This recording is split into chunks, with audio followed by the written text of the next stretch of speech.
is going on, everybody? Welcome to Vancity Beats, Eats, and more.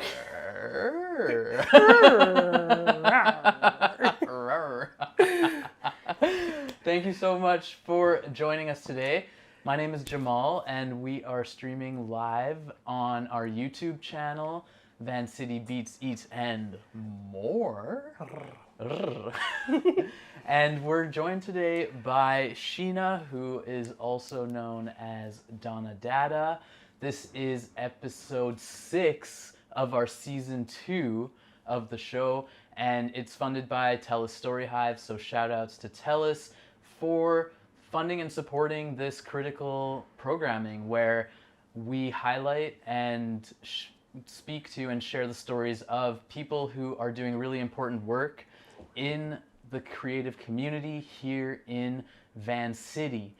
We are on the unceded lands, ancestral lands of the Musqueam, Squamish, and Tsleil-Waututh nations, and they have been caring for this land since time immemorial, and we're grateful to be here to be able to express and create and play and give back to this land. So today on the show, I'm really excited to be joined by Sheena.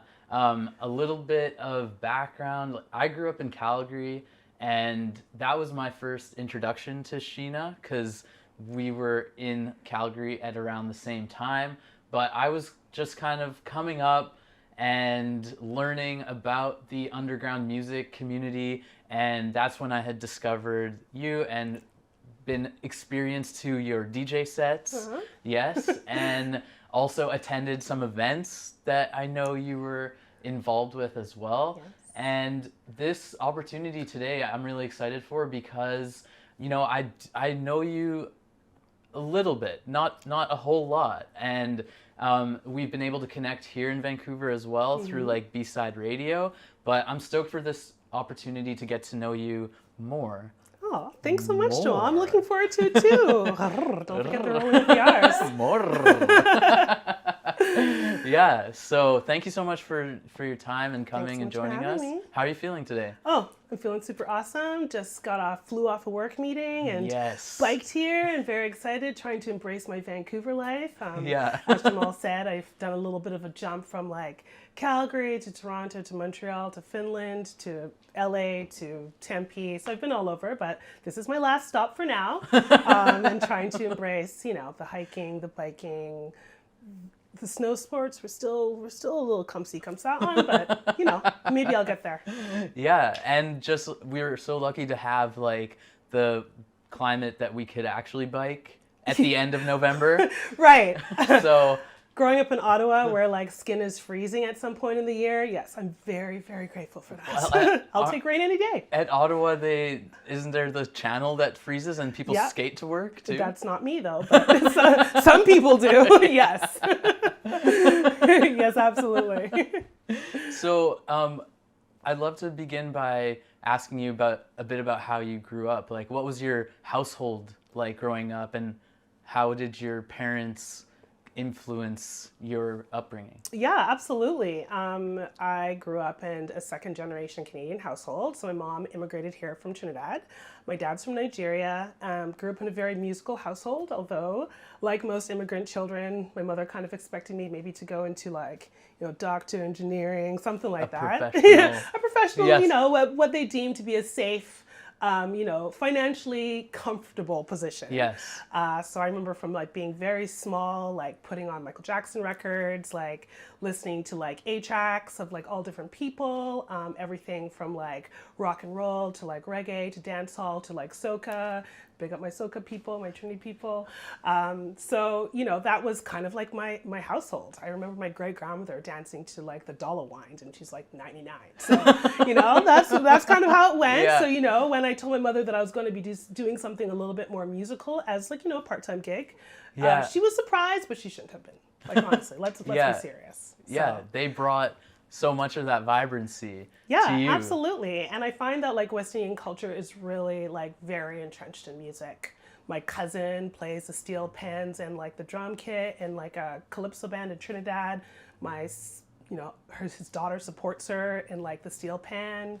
I played piano, violin, like did all the stuff. So like music was a very big part of my life. So yeah, that's just continued. Was there a community of a Trinidadian community in Ottawa where you grew up? Yes, there was like a West Indian community. Yeah. My mom is like very religious, so I grew up in a very religious household. So we can understand why I did a little bit of an escape to boarding school at 16 years old. Like, love her, like, big up my 7-day Adventists. But, I love their support, maybe just not there right now. And that's, awesome. Fine. Yeah. Yeah. And then, okay, so that was, you said you went to boarding school at 16? Yeah, I went to boarding school in Toronto and, like, really started, like, hearing a lot of electronic music that was coming out of like the Toronto community. It was just everywhere. At the time, drum and bass was really big. It was one of the main, like I'd say, imports for drum and bass. Like the UK was the biggest one. Yeah. And then Toronto was next. So you hear like, Scarborough mans, like talking like Mandem and, what a guan, like, There was a really big tie just because like a lot of West Indian communities during the Windrush generation went to the UK, but they also came to Toronto, especially in the 70s. Mm-hmm. So there was a lot of like that back and forth and sharing of culture. So of course, jungle and like drum and bass later on were obviously like came through, right? Yes. So yeah, a lot of that stuff. And then, a little bit after that, soon after that, started like raving and going to parties. And that's where you discovered those styles of music? Yeah, absolutely. So, at first I was really big into punk rock, like, did a couple of like little, drumming things, was really big into skateboarding, was super into it. And the first time I remember hearing jungle, I was at a rave and I was in the house room and everyone had their glow sticks and I was like, yo, I'm not feeling this. Like, I'm not trying to be up here like the first time I raved, just being all like, so I was like, okay, you know what? The bathroom, the lineup's intense. So let's go downstairs and like chill out. And everyone's like, oh, you don't want to go down there. I was like, why not? They're like, oh, downstairs is the jungle room. You don't want to go down there. And of course, like being the person that I went down there. Yeah. Come on, don't tell me to do not that. to go Yeah, exactly. down? Of course. I'm going to go. So I went down there and it was like every single thing had finally clicked because I associated a lot of like reggae dance hall with my mom. So it was my mom's music, right? And punk rock was mine, but it was solely mine, especially since there wasn't a lot of like black representation in punk rock at the time. Like, I think Bad Brains was just like what I was holding on to, and like Fishbone and stuff who, more like ska stuff. But yeah, I went down there and it was like every single thing came together. It was like the drums of punk rock and the fast beat, but with like reggae and dancehall vocals. And like I automatically fell in love. And the energy. The energy, like I'm telling you, there was like people with djembes, like I don't necessarily know if I condone a djembe at the rave, but they were down there and they were drumming as hard as they could. And there were girls in sports bras dancing and everyone was sweating. And of course, like most jungle rooms, it's like a hole in a closet behind the door where like, there's some guy who may or may not be taking your money, who may or may not be with the event, but like we got back there, we did the thing and it was just like so like, it was just so genuine and like no one was there trying to pose, no one was trying to like, see like who looked the best. They were just like there to dance and I loved that energy and it just stayed with me. And like every single time I like DJ or do music, like that's the kind of energy I want to channel. Yeah, the people who were there, they want to be there. They wanted to be there. Yeah. That's one thing I love about jungle music that I've been more exposed to here is the energy of it. It's wild. Yeah. And it just like, it makes me just want to like rage and headbang. And I know, doing a little headbanging. I know. Like that's what I loved about it. Before, of course, there was a lot of like historical things that were happening in the UK where jungle raves were kind of being a little bit outlawed, kind of because they were, purported violence there. And then that also started to fade over here and drum and bass started taking over. It started to become more clinical, more clean, more like as production values also went up, you kind of started losing that kind of like grittiness of trying to figure something out. Like I love the point in music where it's like something new. You have influences from something else, but you're trying to create something new. I find like that's where the point of innovation happens. And when you're trying to mimic something that already exists, all you can do is perfect it. And I find that when you perfect it, you take out the humanity. So it was starting to get to that point, and I really wasn't feeling it. There was also some like problems with like drug use within the rave community that was becoming really more and more apparent, which was sad, and a lot of people were experiencing that. And I kind of pulled out for a little bit. Lots of patriarchal stuff. I was like trying to start DJing a little bit, and I was noticing that as a woman, I was facing a lot of barriers that I didn't see that my friends who were males were encountering. So. Yeah, absolutely. Yeah. I mean, the point that you made about the innovation too, I think that could be based on where you're at too, because you're trying to create something in the environment that you're in too, with the people that is different from where it originated from. Yeah. And making it unique to that space, time and place. Absolutely. Yeah, which is cool. In terms of your experience when you started to DJ, how did you work through those initial barriers, or did you have people that you could speak with about it?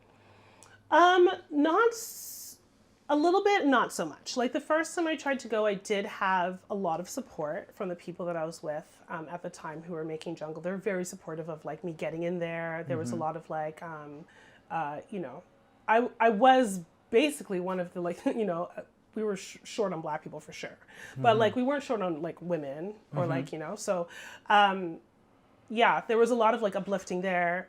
When I decided to leave because of like other problems, I didn't start DJing again until I went to Alberta the first time. Now, the first time I went to Alberta was when I was like 17 years old, and I was going to a Christian college. That was kind of the trade-off that mom made with me. She's like, if you're going to go far, it's got to be the Christian college. And I was like, I love you, but I got to get away. So I got on the Greyhound and went to Alberta and ended up in a place called Lacombe. Yes. 8,000 people. So stood out there in the middle of a cornfield just being like, what mistakes have I made with my life? I'm only 18. So yeah, I mean, like we started going to like raves in Calgary, and we started going to raves in Edmonton. And at that time, Alberta was really into happy hardcore and hard house. And I was just like not having it, you know, like, you know, I came in with my camo and my jungle stuff, and then there's someone with like bunny mitts trying to like rub my face. And I was just like, whoa, personal bubble, you know? Respect my space. Yeah, exactly. And there was like, you know, the only person playing jungle was like some poor person stuck in the coat check with a tape deck. And then, you know, I was just like, okay, it's time. It's time that I really start taking this seriously, because the only way I'm going to hear the music that I want is if I play it.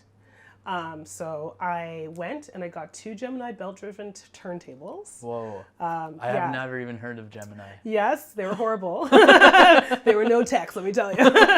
And I got a little, you know, crummy mixer. Yeah. And got in there, and I remember I had 2 Michael Jackson records. That's how I started. And then, were they the same record? Yeah, they're the same records. Okay. Trying to beat match. Yeah. And like I just like flip of the thing and then try to beat match them, and it was like belt driven, so it'd be like, you know, and you develop some bad habits of touching the platter to try to get it to stay on beat. Yeah. But that's how I originally started. And then when I went home, because of the fact that everyone was changing to CDJs from vinyl, they were just like, yo, just take my old jungle vinyl, like take it. So I still have like an amazing jungle vinyl collection from everyone who was like offloading at the time. Yeah.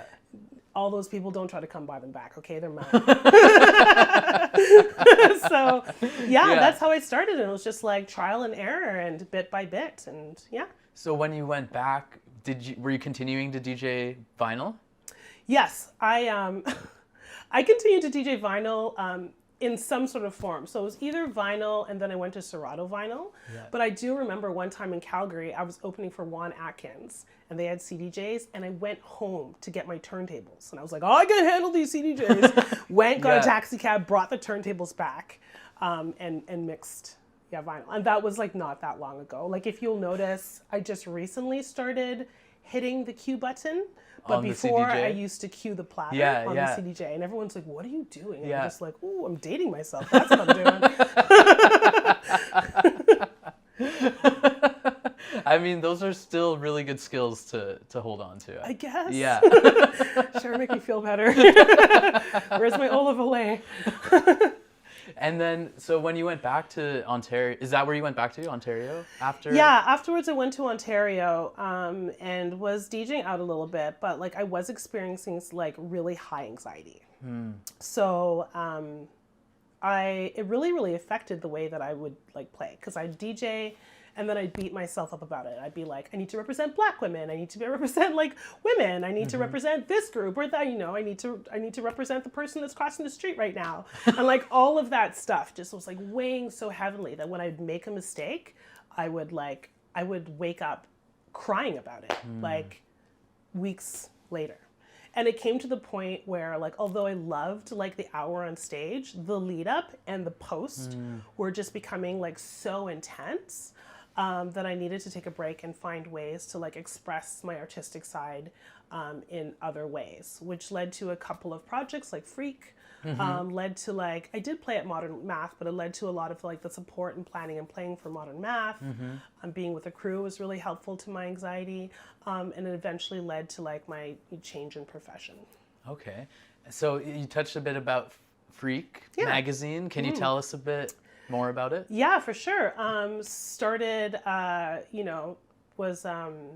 was like writing for Beetroot. My best friend, Paul Brooks, was like doing a lot of like the editor stuff, and I was writing for him, and we were talking with a group of people, and we're realizing that like electronic music was more than just like a column.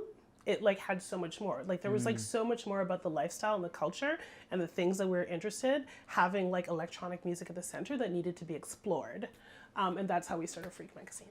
And what was the focus of Freq magazine? Yeah, so the Freq magazine was just like electronic music and the culture that surrounded it. Okay. So like we would talk anything from like art to like different political topics that might have been like on the minds of people within the community, different social issues that we were facing or that our community faced. It covered all of that stuff. It covered stuff from like Syria to like arts collectives in the UK to like Rashad and like Tech Life, and like we did it all. So. And it was a print publication. It was a print publication, Yeah. And we tried to do it with a lot of like a lot of care, and we tried to make it like collectible. So the company that I was working with at the time, who helped do the magazine, Blackwater, they were the designers, and they would design the ads so that the ads would be in keeping with the magazine. And it was like so beautiful, heavyweight paper, large format. I don't know if you remember it. I do remember. Yeah.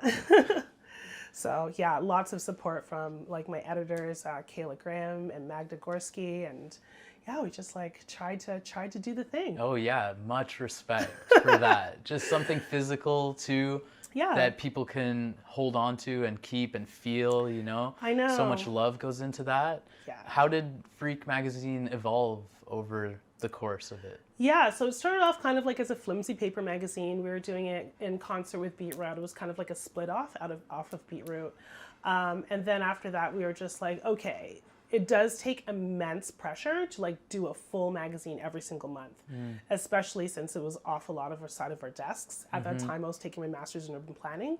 So it was like a lot, plus working a full-time job, plus DJing and running a night, plus doing a magazine. And, you know, we're just like, okay, so how can we like increase the value of it, but maybe like, you know, deregulate the frequency, which is sad for one called frequency. But yeah, we were able to like just do it quarterly. We decided that we're going to put our efforts into just doing it quarterly and just like up the production value. And did that help with everyone's energy inputs? It did help a little bit, but at the time, as we know, there is definitely like a large switch from like print to online, and that was like really becoming prevalent at the time. And being able to keep up on top of online content is just so intense. And for the small team that we had, we didn't necessarily have the ability to do so. So not only are you not necessarily keeping up with possible incoming trends and incoming stories that are coming up, you're also kind of like reducing your reach, right? So we were finding that it was very local, and people, when we went to the advertisers, they were like, why should we advertise with you when we could just advertise online for ourselves, right? And at that time, like, I mean, a big supporter was like the Hi-Fi crew in Commonwealth. They did a lot of supporting with the advertisement, and we were very grateful for their support, especially as a music institution in Calgary at the time. But yeah, it was difficult. Lots of love went in, and when it ended, I mean, there was lots of tears, but like we realized that we just needed to create space for something different, you know? We'd done our part, we'd laid some groundwork, and we presented some information on a platform where people could either run with it to do something even better and improve on what we did and learn from our mistakes, or, you know, maybe go somewhere different. So, yeah. With grace, you know? With Closing grace. that cycle with grace. Kicking and screaming. So you started Freq magazine while you're doing your master's, and you mentioned at the time you were also involved with Modern Math, which was a collective or crew who were very, you know, some legendary peeps. Yes. Yeah. Did you eventually start getting back into DJing? Yes. So Modern Math, I started getting back into DJing. I mean, we all met over our love of dubstep at the time, and we started a dubstep night. Quickly into the dubstep whole thing, I went to the UK and I went to this party called DMZ, and it was their 4th year anniversary. And I went there and I saw all the dubstep greats. And I remember I was sitting there with my green Game Boy, and I was sitting on the steps. And some guy came up to me and he was just like, yo, what's going on? And I was like, oh, great, someone wants to talk to me. Like, that's perfectly fine. I'm here by myself, you know? Yeah. And he was just like, you know, it's bank holiday. Like, you're definitely going to want to come to this night. And I was like, okay. And I was like, either I'm going to hear great music or he's going to kill me. We don't know. So I went to, it was a great night. Yeah. So as I'm still here, we obviously know it's a great night. Yeah. And it really changed my direction a little bit. That night was a Night Slugs night. So it was like Night Slugs. It was like Elvis 1990, Bok Bok, Manara, Crazy Cousins. And it really turned me on to a genre called UK Funky, which I also was really identified with because it had like kind of like a soca kickback, like so I was like, oh, I recognize this. This is something I recognize. At the time, dubstep was becoming a little bit heavier, and I was like, you know what? Everyone's getting that. It's like, I'll come in as the intro, do a little palate cleanse, and then go some UK funky, and then we'll go back into the dubstep, you know? So, yeah. So I started DJing more and more, but there was like also, it was really important to me, and I don't know whether it was an excuse, but it was really important to me to like create a safe environment where people could dance. And I felt like the way that I could possibly do that was being like the first person they saw at the door, and the person available for all the questions that they might have, and like the person who's going around being like, are you having a good time? The person who's making sure that everyone was okay, and that like, you know, sitting at the back and watching their reactions and being like, okay, we know that this one really hits. So that was kind of like also what I personally like took as like my role there too, on top of the palate cleanser. And kind of like the host. Yeah, a little bit, yeah, you know? So, yeah. Caring, like showing that care throughout, in multiple ways throughout the night. And I still get people walking up to me just being like, and I don't want to be like, ooh. But, you know, they're like, wow, if it wasn't for you, my path of music would have been totally different if it wasn't for you, Modern Math and the crew there. So, yeah. Yeah. And I think that topic of safe spaces, safe event spaces, safe spaces to like listen to music or party or rave is only increasing in awareness too as time goes on. Absolutely. I mean, like as a person who came from like an old rave scene, old raver to like now, I mean, I think that those spaces were always kind of there, but now they're more formalized. And there's just like more talk about just like care, and also some of the mental health issues that people come with when they come and try to find a place where they belong. I think that those conversations are more out in the open, but I mean, like you heard about Plur and stuff like that, and people would always be like, you know, you see someone broken on the dance floor, you're like, do you need some water? Like, where are your friends? And there's always been a little bit of a culture of care. They call it Plur, but it's always been there. And now that it's more formalized, though, where people know that they can go access safety, that's even better. And that I feel like those safety resources are more present as well. Yes. In the spaces. Exactly. Yeah. And like people are being obviously more open about those conversations. And there's also not like so much like a culture of shame to admit that you have a problem, right? And that's because of a lot of work that foundational people have been doing to lay down these like very definitive safe spaces, right? So, yeah. How have you seen, like since you started kind of doing that for yourself, or at least just as something that you thought was important, how have you seen that also expand like between Calgary and Vancouver or other areas? Oh, I mean, like I intrinsically knew to like, you know, take care of people, but now we're seeing people with like trauma-informed practice and people who like actually know, you know, some of them are like, you know, nurses or some of them are like counselors. Some of them are like, you know, some of them, are like doctors. You know, there's like lots of like, you know, women and men who are like there, who are just like, and gender diverse people who are there just to be able to like provide that very structured care where it's not like me who's just like flying off the cuff and just being like, you know, I think you need this. And it's just like, you know, rub some Robitussin on it or something. Like, you know, you actually have someone who like knows what they're talking about and that you can follow up with, right? Yes. So, and you can feel safe or trust their care as well. Exactly. You could trust their care. Yeah. Like, trust their care. Hi, I'm an urban planner and I'm going to tell you what you need right now. It's just like, what? Get out of here. Weren't you just DJing? Like, you know, so, yeah. Yeah. And a bit earlier you mentioned that at one point the anxiety that you felt kind of led you to change your career. And you just mentioned that you're an urban planner. You were doing a master's of planning. Yeah. So how did that shift take place? Whew. Oh yeah, that's a long journey. So, I mean, we started off with like, I got to be a doctor. That like slowly boiled down to, I'm going to be a geneticist. I want to create a dog monkey. The dog monkey is completely unethical. And like, we're not there, nor should we be there. Realized that pretty early on. It was just like, genetics might not be my thing anymore. Like, there goes man's best friend, like gone up in a puff of smoke. But still did the biochemistry degree and the chemistry degree. So finished those off. You know, a little bit of disappointment, realizing that I probably didn't really belong in a lab. I'm pretty extroverted. And then just kind of like meandered from there, went to environmental management in Calgary afterwards when I was feeling a little bit lost after working at a camera store. Did environmental management, had the opportunity to move to Finland. And when I was in Finland, found out a lot about like design and just like design thinking. And then came back and was just like, okay, like, you know, the ADHD is strong in this one. There's so many different things. Like, what is it going to be? I love music, but I am science brained, and there's like so many of these interesting things. And like, honestly, planning is like the catch-all for everything. Yeah. And I was just like, a cultural planner, that's what I shall be. So yeah, I went to school to become a cultural planner. And what have you been doing since then? Not cultural planning. Yeah, I mean, after cultural planning, found out that there's very few cultural planning jobs. And then when you said cultural planning, they weren't thinking about culture, they were thinking about dusty old buildings. And I was just like, oh my God, I did not leave one dusty old building to come to another dusty old building.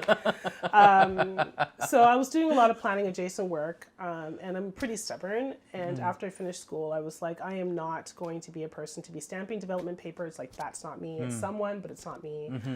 So I did a lot of planning adjacent work. Started a company called Nightlab, which was a Nightlab consultancy, which is a consultancy company to help like people like figure out how to maximize the nighttime economy. And through that work and some other planning adjacent work, I found out about the job at the city of Vancouver. The city of Vancouver is one of few municipalities that actually have cultural planners. And then I came into the cultural equity and accessibility role in the cultural services department, which was basically supposed to help make sure that like equity was at the foundation of all the granting programs, how they interacted with the community, how they selected their artists, how they delivered their music programs and grants. And yeah, that's where I am now. So really cool. Yeah. I found my way. Yeah, it takes time. Yeah, no, it really, really does take time. And I do really, really want to stress this because, I mean, I didn't go to planning school until I was 34. So, like, you know, I feel there is a lot of pressure always to get it right the first time. And that's not true. You can live multiple lives, you know? You know, science didn't make us live until 87, no matter how miserable the last 17 years are, for any reason. It's for you to change your jobs and do what you want to do a million times over and try a bunch of things. Oh yeah, so many different iterations of how we think and like what we want to put our energy into. Exactly, right? Yeah. We're constantly changing and we're constantly being influenced by our surroundings. So why should we stay in one spot, you know? So I feel like we're also constantly learning about ourselves and like gaining clarity about what we actually want. Absolutely. So, yeah. I totally agree. So, yeah. And so I want to talk a little bit about the equity that you mentioned. Like, how does the city ensure that there is equity in these processes that you mentioned? Yeah, absolutely. The city does it through multiple different ways. We realize that like we're not representative of all communities. So what we do is we sometimes assemble different people, whether that's through like stakeholder consultation or engagement, not consultation, right? Holder consultation, stakeholder engagement. Whether it's through stakeholder engagement or just by like finding ways to like incorporate the community in the decisions that we're making that are representative.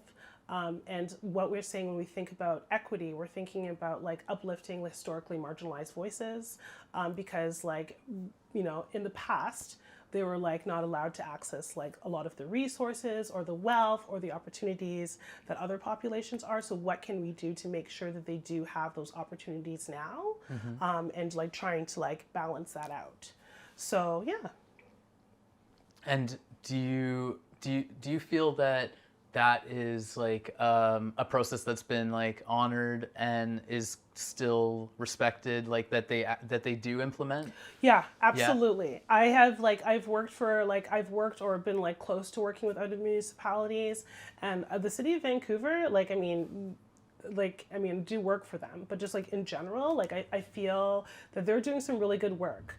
Like, you know, we just passed an accessibility strategy. I know it's federally mandated, but that stuff was going through before that. And even before that, cultural services were like, you know, when you're doing a grant process, you have to talk about like, what are you doing for accessibility? And accessibility not being only like universal design for people with like mobility issues. It's like also to look at like access to barriers, like mental health barriers. Like what are you doing to like possibly mitigate that? Like what are you doing to possibly mitigate people who may have socioeconomic barriers? So like just like talking about access in a more complete way, because a lot of those things, as we know, are intersecting and compounding, right? So and just like trying to like look at it intersectionally. So I mean, like I'm not even trying to say it's perfect. Like we're constantly learning, things are constantly changing. But I think that a lot of the staff that I currently work with are really good at taking it on the chin and just being like, you know, I tried this, and someone from community is like, that sucked. And we're like, okay, thank you very much. Like, ooh, we're going to take that and just like cry a little bit. We're trying so hard. But, you know, just being like, okay, what can we do to make this better? You know, like, so like, you know, I always talked about like being able to like access privilege and power. And now I have the opportunity to actually change things from the inside. So what am I doing about it? And that's what I'm really trying to do. Because that's why I really started planning. My friends' parties started getting shut down. And I went into planning school to try to infiltrate from the inside. Yes. Respect. I hope my boss doesn't see this. I'm just joking. They already know. They were totally fine. They're like, yay, yeah. You know, so they knew they hired, So, yeah. That's good. That's cool that both sides see the value of it. Oh, yeah, absolutely. Like, very understanding and very, like, understanding that it does take, like, someone who, because this work is hard. And especially when you're in a work that is, like, based on your identity, you can't take that off. Right? A lot of times people have work that are specifically tied to their communities, and they can't take that off either. So like, you know, we're working right now and trying to figure out like what's the care that those staff need because they do need extra support. So what does that look like? Does it mean like I have access to a Black counselor? I have access to a Black employee resource group that I'm part of, you know, where we just sit around for 1 hour and just be like, ooh, times are hard. You know, like, what books are you reading? You know, like, we just need to shut off. Are we going to go get some food together? You know, so like, what is that extra support that the staff need? You know, even something as small as like trying to do like engagement and being like honoraria. Just be like, you know, we are asking people's like people who have lived experience. We're asking for their experience. That's consulting. So like, what can we do to pay them for their time? And just like looking at like how that works. So like little things like that, we're constantly trying to tweak and trying to figure it out. We don't always get it right. And you know, the city's not a monolith. I can only speak for like what I'm doing right now at cultural services and the departments that I'm working with within cultural services. So yeah. I think it's really cool that you know that you're trying to break these barriers, but you're also open to the feedback.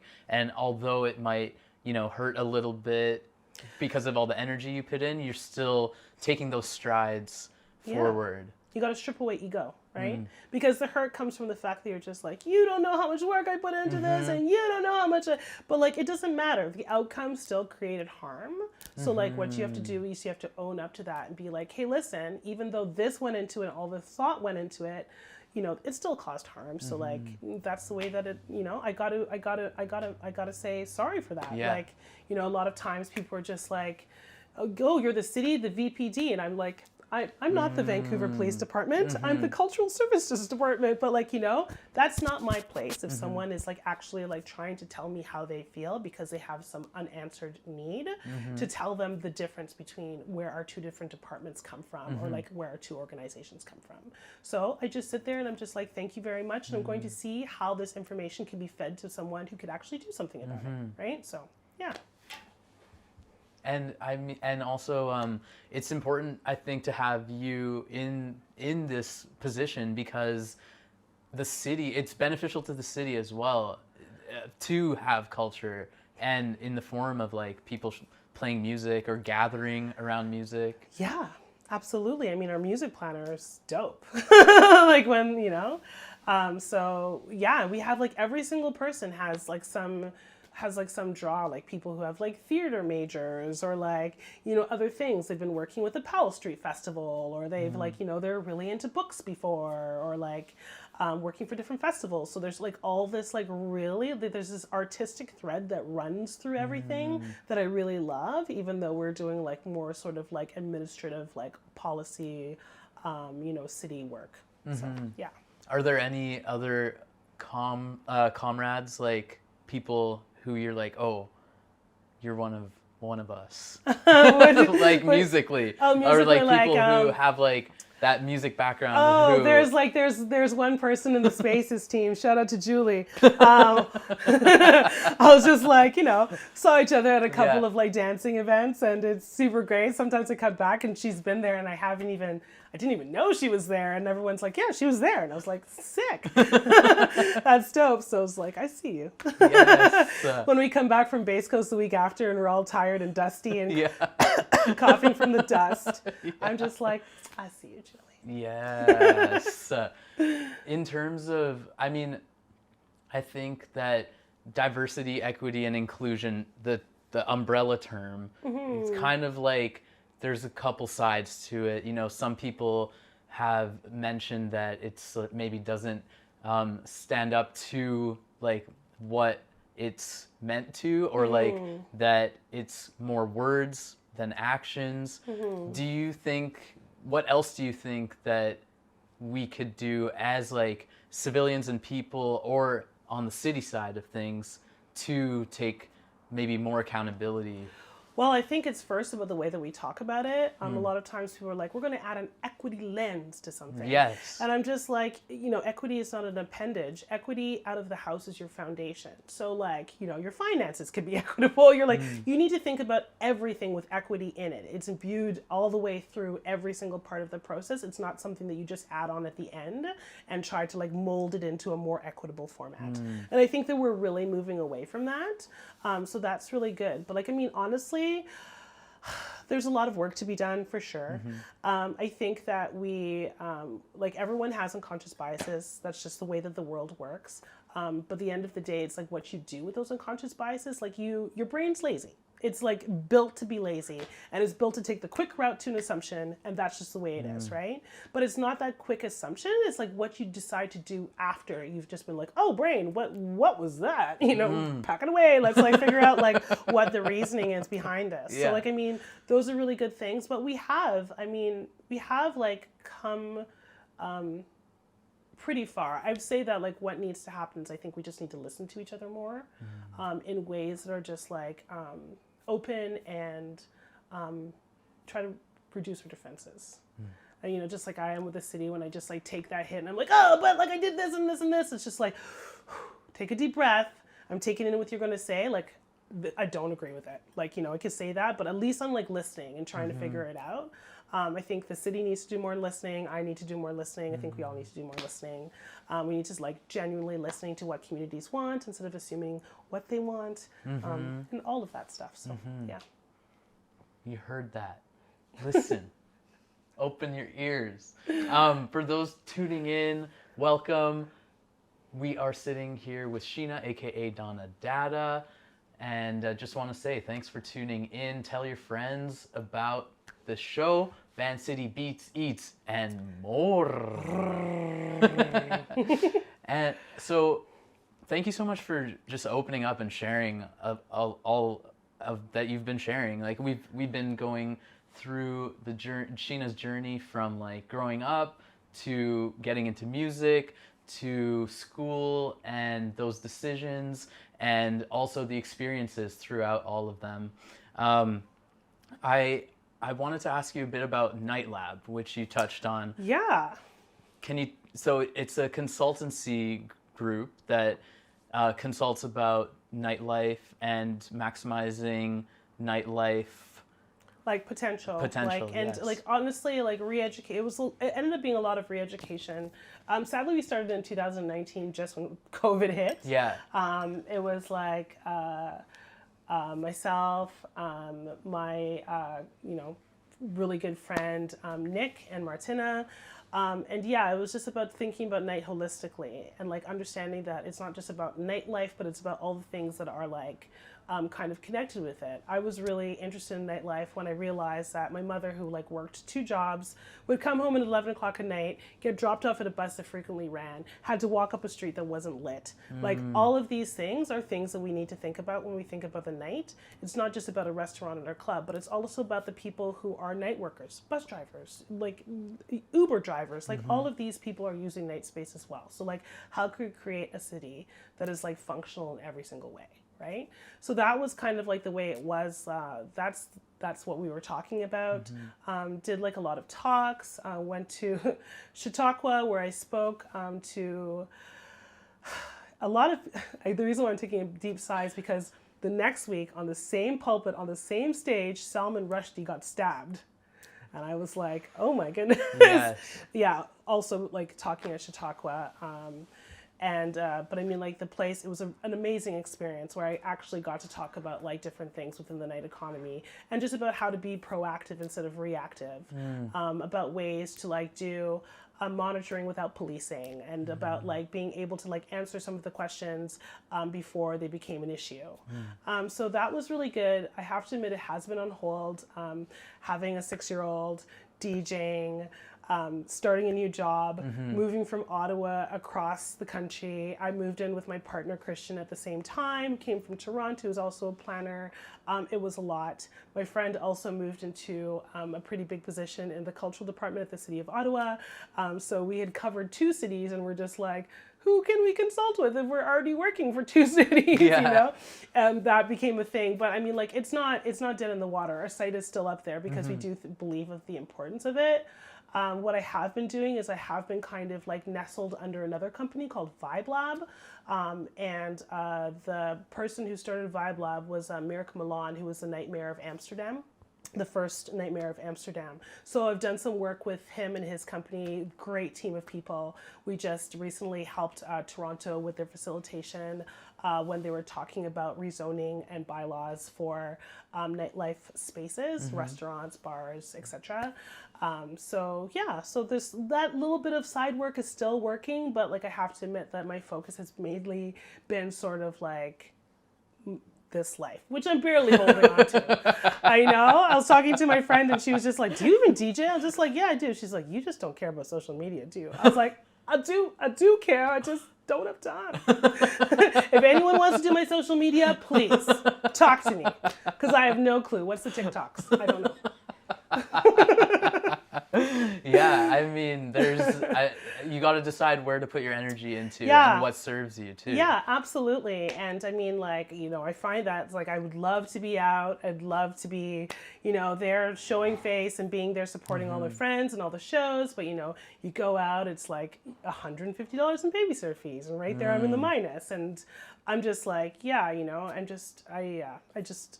I love playing. I love being out there supporting my friends that do play. I love social media, I guess, even though I don't do it. But yeah, you know, I have to like really be cognizant of like how to shape my time, especially with a school-aged child, and also like looking really at starting to do more production in the new year. So Michael Red and I have a tune that's going to be coming up fairly soon. It's a jungle tune.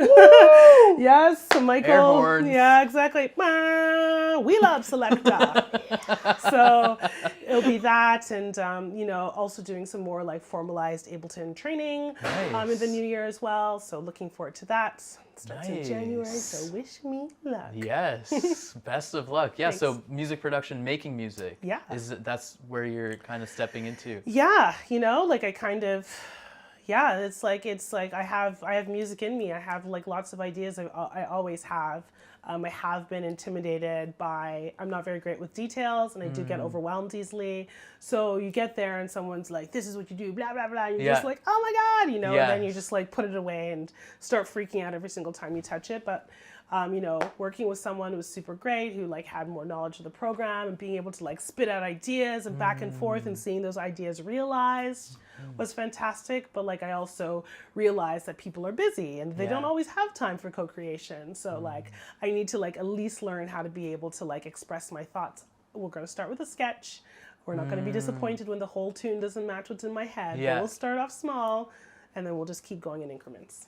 That's, that idea of co-creation, of like working with someone who maybe you have the ideas that you can express, but and then they can help facilitate bringing those ideas into the sonic realm.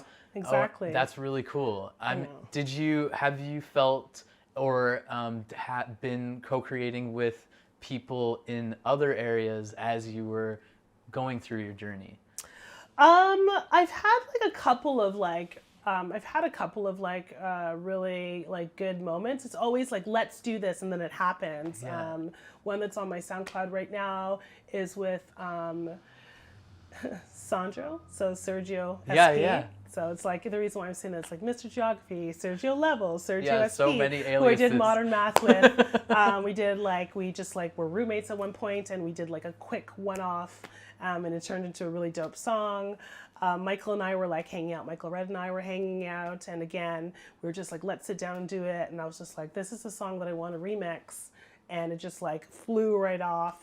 You know, I could be like, bum, bum, bum. And he's just like, you mean, dun, dun, dun. And I'm just like, that's the sound I was looking for. How did you know? And it's just like, it's synergistic, you know, just keep on like building on the energy. So, When you were coming up in like these creating events or being part of these nighttime spaces, did you have any mentors who were helping you to learn some of these ways? Oh, my idols have all fallen. No, I'm just joking. That's not true. I had a lot of like really good people like helping me. There's been so many different people various times. Like, I mean, like my modern math crew was amazing. So that's like Dan Solo, that's Kaylee Cummings or Thief. That's like Lorne or Lauren B. Paul Brooks has always been inspirational to me. You know, like Sandro as well. And then just like, you know, right now I'm kind of, it changes all the time. Yeah. Like right now I just like see someone, I love what they're doing. Like right now some of my inspirations are like some Black women in the scene that are killing it right now. So like Anne's is killing it. You know, locally we're talking about, you know, Najoki is killing it, loving like every single time I'm there front row, like girl, like I love what you just did this. I was at Base Coast, DJ Aiden killed it. He's doing some cutting that I'm really loving, you know, like it's not necessarily because I realized pretty early on as a person who threw shows, who was able, when dubstep was so influential to meet me and like kind of realize that maybe I shouldn't be idolizing the whole person, that now it's just like little bits of like, you know, love. That's what it is. I just like love what you're doing and love you and, you know, love that. And I'm taking it in and like, you know, absorbing it and learning from it. It leads to less disappointment for me. So, however, I did see Interplanetary Criminal after years of wanting to see him play at Base Coast, and it did not disappoint. Oh my goodness, I was there too, yeah. It was like pretty much, I think I said something so off that he's probably like, woo, get me out of here really quickly. I was like, they didn't book me this year because I played all your tunes last year and they couldn't book 2 Interplanetary Criminals. And he was like, get out of here, you know, so, but yeah, didn't disappoint. So that one didn't disappoint, but yeah, just trying to keep like bits and pieces of love and just like really like, you know, like supporting and lifting up the people that like, you know, are doing great work. Also like Hood Joplin, oh my God, came in and like not only destroys, but it's like, you would never, like, well, no, you would guess, but it's just like, okay, we want to do some grants, let's get it done. Like organize, like boop, boop, boop, like, you know, like spreadsheets, like this is how we do, we're going to have a conversation at 7 o'clock to talk about this. Just like so amazing to see like, you know, like someone who's so artistic, but not a hot mess. And I'm just like, that exists. So yeah, you know, it's fantastic. Another person who I'm just like, mwah, chef's kiss. Yes, yeah. So yeah. Yeah, so showing that support to those people. Yeah, and creating those relationships too. Yeah, absolutely. So yeah. In terms of the nightlife here in Vancity, do you feel that it's safer? Safer than what? Than maybe when you first moved here, or? I haven't moved here that long ago, though. Okay. Right? So I moved here about 2 years ago. Okay. I've never had problems with safety. Yeah. Yeah, I never had problems. But I also am like a little physically imposing and like, you know, so I don't know if I'm necessarily like blind to things that, sorry, I shouldn't use that word, not blind, but like maybe that I can't see some of the things that other people may feel intimidated or unsafe about. Yeah. You know, like being in Parkdale at the, like, you know, in the 90s, I was just like, you know, people were like, oh my goodness, it's like such a bad neighborhood. I'm like, what are you talking about? It's just like, you know, I was just like, you just don't leave your bike. I feel totally safe. Like I wouldn't leave my bike unlocked for sure. Yeah. Because it's gone. Like you're an idiot, so you deserve that. But like, you know, it was kind of like, it was so like I've never really felt ever like threatened or unsafe. So I don't really know. I can't really say. Sorry. No, it's all good. Long explanation to say I know nothing. In terms of your work with the city, I remember talking to you a while ago, and you kind of brought up the side of like permitting or event permitting or access to funds or access to licenses and permits for example, let's say I want to throw an event in Vancity. Can you explain a bit like how people can access those? Yeah, absolutely. Honestly, like I just want to say like shout outs to the Spaces Department and shout out to Sadie, who is our music planner, who's just like really fighting for everyone super hard.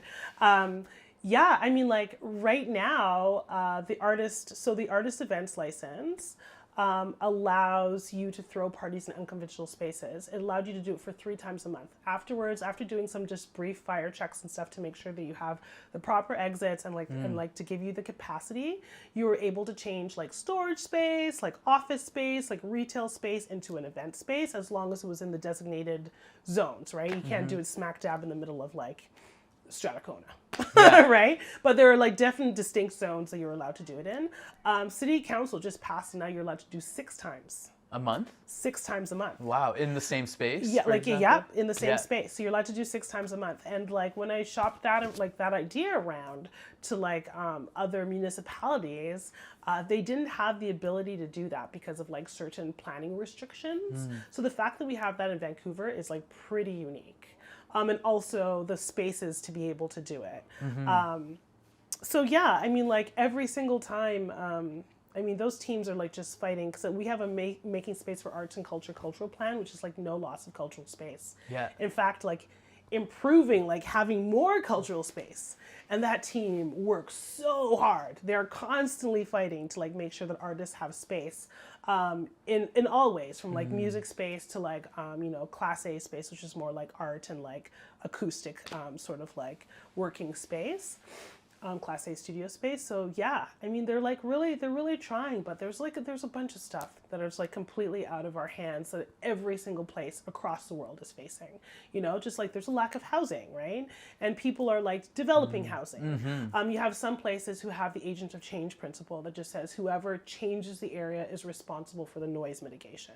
So if I am building a condo near a club, then I need to make sure that it's insulated, and it's up to me to make sure the responsibility it carries forward. Like it's up to me to make sure that if there's any complaints, the complaints are put on me as a developer. Oh wow! So the building that's being developed needs to be insulated so the residents don't hear the club. Yes, that's cool. But if the club comes in, then they have to make sure that their place is insulated so that so it's whoever changes the area. Okay. And a lot of people like London has put that through. Like Australia, Victoria has put that through. That state's put that through. I mean, I'd love it to see it here. But I mean, like we do have a housing crisis. We do have people who like think that it's going to be okay that they have a place behind a club, and then afterwards they're just like, you know, their priorities change, and the next thing they know, they're just like, oh my God, my $1 million condo, I can't sleep, and they don't want to move to, I don't know, like Delta. So, you know, so like that happens. And then like other things too, just like there's a loss of space. There's like actual loss of space that's happening because of like development and because of different things. So, and then there's the mountains, and there's the border, and then there's a cost of land. Like, I mean, if a developer, if we're saying, hey, you need this much of percentage of amenity space, developers like, I'm losing the ability to sell that space, and this building is becoming even less and less affordable with the cost of like increased materials and the cost of increased labor, and like, you know, so it ends up being like this big whole entire wicked web of complexity, even though everyone's trying to solve. But like we just know that there's like pain points for the community. And like I said, those things don't matter. I mean, they do, but like us trying to give excuses for why we're not delivering is not necessarily the point. We just have to keep trying harder, right? And they are trying so hard, and I respect them so much for all the work that they do for the community behind the scenes. It's really cool to hear more about the inner workings of the department that you work in, and like the other areas that are affiliated with your work. Yeah, it's a really cool opportunity to get like an inside description of what everyone's working on and how much effort they put into it. So yeah, thanks for opening that up for us. Sure. Are there other cities around the world that you take example or inspiration from for what you want to bring here? Oh, I mean, like London's always. Yeah. I love London, but I mean, like every like just like everything, like every person is like a different beast, you know. Like London is great. They've had the nightmare. They have their night strategies. They do stuff with the boroughs. Like boroughs have like their own sort of like night strategies and night targets that are really great. Amsterdam has done a lot, where they actually took like, they started like developing permits outside for people to be able to throw late night events that were 24/7, but it was outside the urban areas. So they were able to reduce the pressures, which was happening in the red light district, and spread it out so that there's like less complaints about all the things that come with like mass people and noise and whatever else they're doing. So that was really awesome. Berlin is obviously fantastic. You know, yeah, I mean, like there's a lot of really great places in Europe. I mean, like Australia is also doing some things, and I know that there's like other places in South America that are trying to do some things. There's a really great scholar from I can't remember where in South America, but she did a report with Miracle Milan that talks about nightmares and which cities had them. And what their governmental like nighttime strategy was, whether they just had someone within the office or whether they were in a singular office by themselves advising to the mayor or council, or whether it was like an economic development office. So I forget her name right now, but she's fantastic and has lots of really great academic work on the topic of the nighttime economy. So there's a lot of great stuff being done, but like we are facing a lot of the same problems, but because we're all different blueprints, there has to be a slight switch in how you deal with it. So yeah.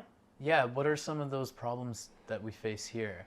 I mean, in my experience, like with the Beaumont and other spaces, like a lot of people talk about noise complaints here. Noise complaints. I mean, it's a thing, right? And like even if your area is zoned specifically for whatever you're doing, it's just like any sort of like outside noise, even if you tell them, I mean, they've changed the bylaw so that it has to be at the point of reception and not at the source. And even at the point of reception, like we're just like, you know, here there's nothing here, those noise complaints still get logged to 311, right? So like and again, that's just like encroaching like residential development on places of art or like studio spaces or industrial spaces or things like that. That just basically happens with population growth. But when you push out your artists, they have to go someplace else, right? So whether that's because of lack of space or because of rising costs, you know, so those are some of the things that are happening more and more. But like, you know what? The rave always survives. They're like cockroaches. They find a way. They find a way. They're headless and they're scurrying and they find a way to rise. Yeah, definitely. So like, you know, I have like no faith. It's like, you know, something shuts down and then you're just like, hey, wait a minute. There's another hole in the wall that just popped open and you're just like, it's so great. So like, I have no fear about the like, because I find that people within like rave culture, they're just like so savvy. So like they haven't been given a lot, but they're going to work with what they have. Yes. And they have the ability to figure out what the most innovative ideas are. And those are the people that like cities and businesses need to be hiring, because they're going to take a little and they're going to like build you a lot. So, you know, like that's my thoughts on that. Yeah, so. the DIY, do it yourself, figure it out. Figure it out, like, make it you work. know, no money, no resources, but like still, you know, there to have a good time. I always remember like talking to someone who'd been through like the Serbian like war, and they said that they were like in the bunker and they had no generator and they wanted to throw an underground rave, so they were pedaling to pedal the generator to get the music playing. Wow. And I was just like, you know, that's the kind of like innovation and resourcefulness that you constantly see in music scenes across the world. So. And we want to keep the artists. They need to stay. We do. Here. They do. They're part of like they're part of like this wonderful mishmash of like beauty and color that like makes things so interesting, creative, and just like makes you want to explore more. So yeah, definitely. Well, I'd like to end on one question. Yeah. And this, because you mentioned your daughter and your child, and that you're a mother. What have you been learning recently from being a mother? Patience. So my daughter's name is Berlin, and my friend was just like, surprised you didn't name her Berghain, and I was just like, no.